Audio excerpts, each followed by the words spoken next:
Hey guys, and welcome back to another Spore creation video, and for today's creation we're going to be making Rek'sai from League of Legends, and in particular Rek'sai in her custom Eternum skin.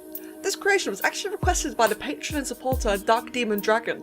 One of the perks of becoming a patron is to redeem custom-made Spore creations, or depending on the pledge and support, even models, and DarkDemonDraGone had requested one of his favourite League of Legends characters. So this creation and this video goes out to him.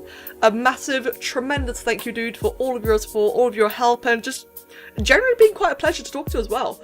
Mate, thank you very, very much. Now for the creation itself, I did this during a live stream and this creation posed one hell of a challenge. This was by far one of the trickier creations I've made in quite a while recently. And the reason why is, when it comes to the Eternum skin for Rek'sai, the back half of her body is sort of floating in a way. The general skeleton and structure is all there in terms of animation and such, so her back legs will walk as expected, she's got a bit of a tail going on, but it's all floating. And for Spore, while for Spore that is actually not too hard to replicate thanks to mods, it is hard to make it look good.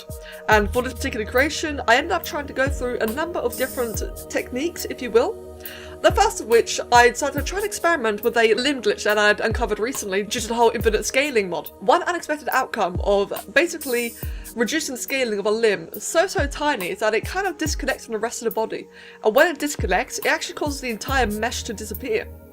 But one of the bigger issues I had with this, and I'm still not sure why this happened, I think this happened rather persistently throughout the entire creation, and that was whenever I tried to change the position of the feet or the limbs or whatever, when I changed the position of, say, the front ones, the back ones would just re-snap into place and vice versa.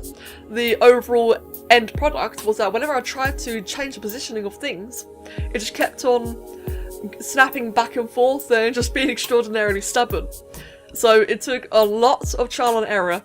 I do believe that in the end of this creation, so as I'm talking right now, I'm still using the regular core Spore limbs, but as I progressed on throughout the creation, I ended up changing towards the invisible limbs entirely, which were a lot more blocky and quite a bit harder to kind of gouge where everything would be, where it all snapped together, etc. But it did what I needed it to do, and that was the important part. When it came to all the armour and the plating of Rek'sai, so overall, she seems to be like a bit of a, in her Eternum skin, she seems to be of a somewhat organic creature with a fair amount of armour, or maybe even chitin, or I'm not entirely sure what it is, but regardless, it was an interesting thing to try and get in Spore. With League of Legends, the textures are very straightforward. They have a bit of variety, a bit of like a really nice amount of like shading and shadows and such, so the colours aren't too flat, but when you try to get that into Spore, when you try to have an organic creature with a fairly flat but slightly varied coloration, with very colourful armour, it's the kind of thing that is really hard to make it look good because, you know, Spore being Spore and it having its limits, you can only get so far. And what I was trying to avoid more than anything else was to have a creature where half of it was organic and half of it was horrible, blocky, bold coloured mess. And that really is the trickiest part when it comes to this. Another thing as well was trying to shape out the armour. So when it comes to armour and Spore, the Drone Parts mod or the Dark Injections armour, both of them are absolutely fantastic to use. I used to use Kanban's colour pack all the time for armour, but once the Drone Parts mod came about, it just proved to be significantly superior in terms of making armour itself. Mainly due to the potential different colours and especially the different shapes, the nudge handles, etc. But what ended up happening though was that when it came to the actual creation itself and trying to get to specific shapes, once again, it ended up coming out a bit too blocky, a bit too angular. And while that's not really much of an issue by itself, you can always just have more and more parts and just kind of create the shape. It is an issue in Spore because, after all, even with mods, you're still only able to have a limited amount of parts before the game gets kind of unstable and, you know, crashes. At this point in the video, I am now finally switched out from the core Spore limbs and I'm trying to use the invisible limbs instead. And as I explained earlier, while they definitely did end up being much better, they were still very awkward and clunky just because they're a much smaller size, therefore it kind of skews the overall proportions that I'm aiming for. I'm having to imagine heavily where everything lies, and of course the snapping being a bit awkward here. I'm having to really assume and imagine, like really vividly picture where everything is. And when it comes to certain creatures, certain organic creatures that I'm more used to creating, that's not really so much of an issue. But when it comes to a fan-made creation based on an existing concept, and I'm trying to make that thing as opposed to my own thing, all of a sudden, trying to imagine a mesh, even though the mesh may already exist, it is, in a bit of a strange way, quite a bit harder to obtain. Regardless, it's a bit of a tricky thing, really, to explain. But when you go by habit for so long, and you have to break that habit to achieve a particular goal, all of a sudden, even the most basic things that you're quite used to doing can seem a little bit jarring. At this stage in the video, I'm now working towards getting the back tail. So, like I said, the entire bottom half or back half of Rek'sai's body in the Eternum skin is all floating, and it's really, really important to me to get that part of the creation done first, because while she does have some awesome armour on her face, on her back, and on her front arms, her hands, it felt like the back body was the overall more important part of the Eternum skin, or the floating and such. Or maybe it floats in every skin, I'm not actually sure. I've not played League of Legends in almost a decade now, so maybe I'm completely wrong. But from the artist's perspective and trying to recreate this existing concept, that's what I felt like. I felt like the back half mattered the most, had the most character, the most originality, and therefore it was the piece or the parts that I tried to capture as much as I can in the creation. From this point onwards, it's basically a massive amounts of just messing around, really finicky parts and trying to get the right shapes and trying to stack things all over the place. The nudge handles, the square handles that allow you to pull things in and out or from a distance to the actual creation, those came as a massive help, because it meant I could try create different levels or try to use one part as a frame to place another part on top of it and overlap it, and just a bunch of awkward stuff basically. A bunch of very awkward, precise things to try and get the overall, the overall end goal. And like I said, it was frustrating.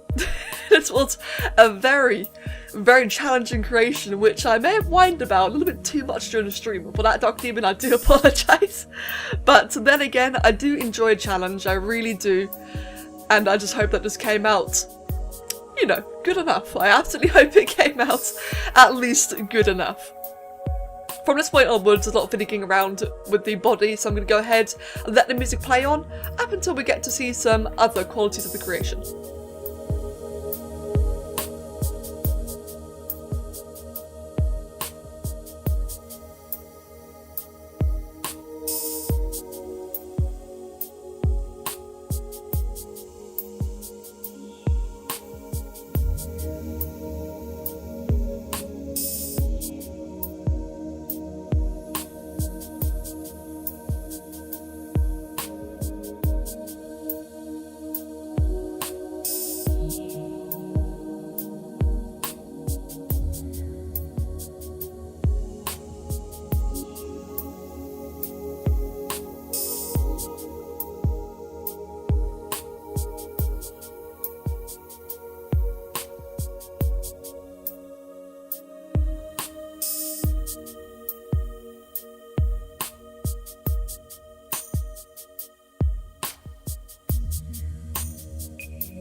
So with the back of the body finally completed, or at least as much as I do believe it is here, at this point then I started moving on to different parts of the creation and mainly focusing on the arms next.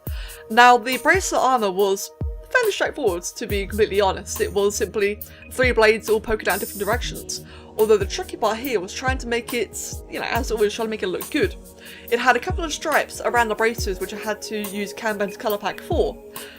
Even though I said earlier about how the drone parts are much better for armour and such, Kanban's colour pack does still pull out ahead when it comes to having that little extra detail, that little extra colour, filling in those missing spaces. This type of mod that you really cannot really go without. Now, thanks to the recently applied Spore Stacker mod, I was able to actually add a bit of the armour onto the claws themselves. This is fantastic in terms of animation.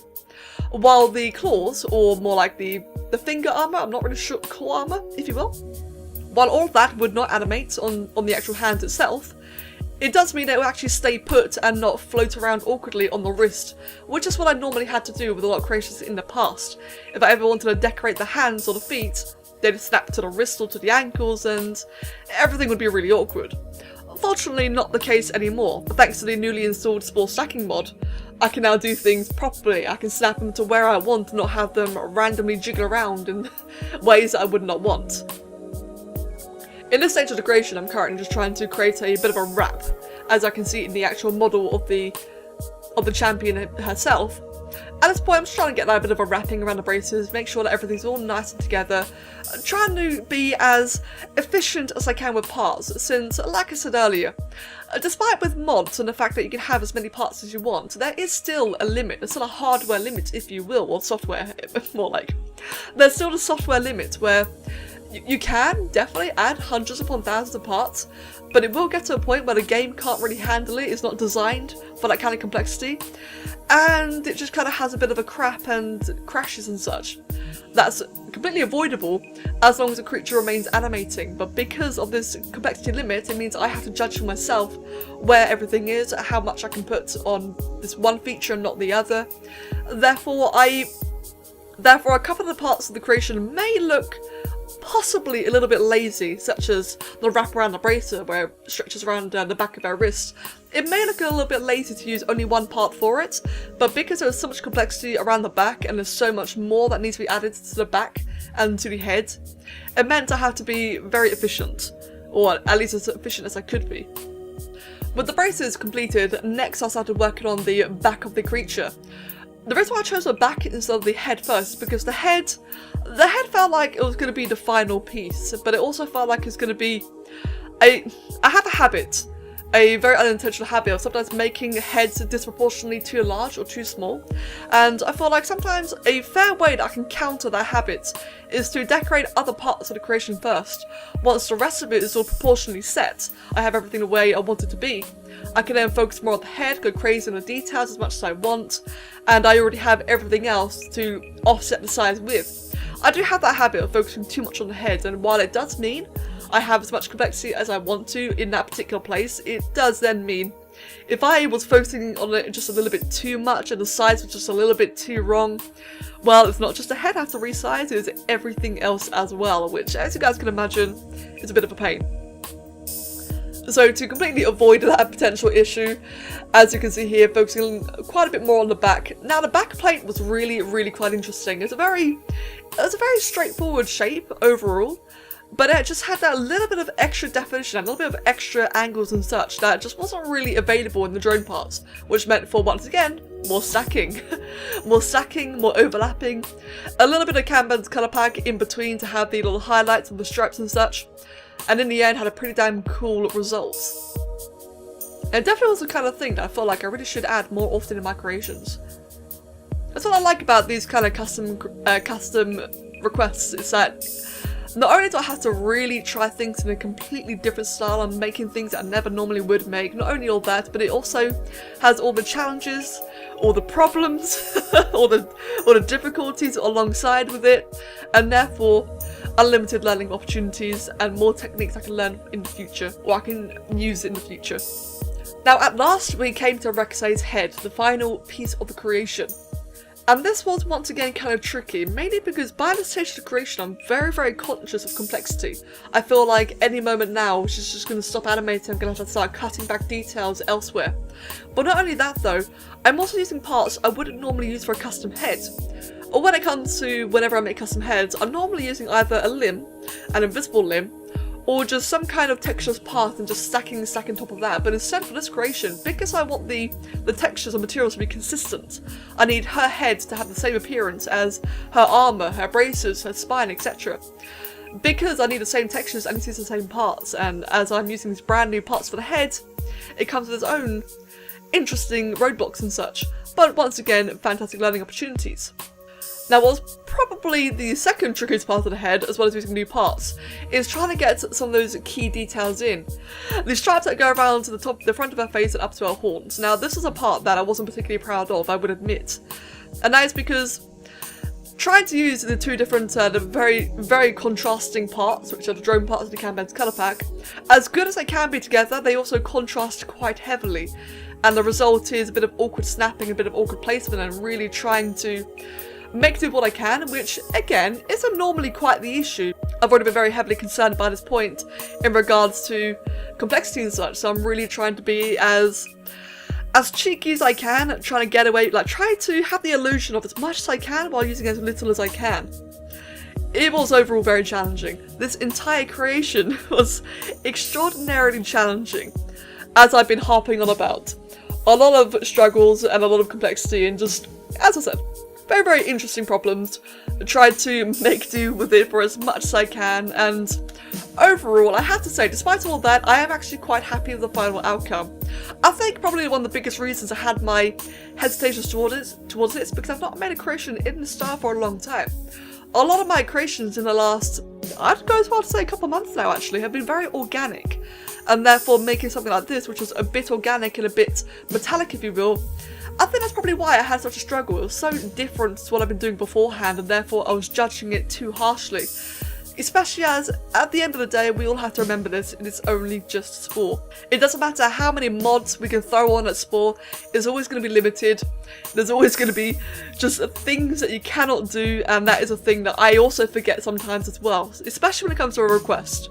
Requests, like personalised requests, mean more than anything else, and those are the ones that I really do try to strive for perfection and try to avoid cutting corners and such, so that would be another factor as to why I was so paranoid, if you will, about the outcome. Overall, I actually am quite happy with this, and judging by DarkDemon's reaction, he was as well, and in the end, guys, that is what mattered to me the most about this creation. Guys, as always, I hope you all enjoyed this video, and especially hopefully you learned some techniques and such, or maybe just a little bit more about the general thought process and just everything. As always, thank you very much for watching, and I'll catch you guys next time. Cheers!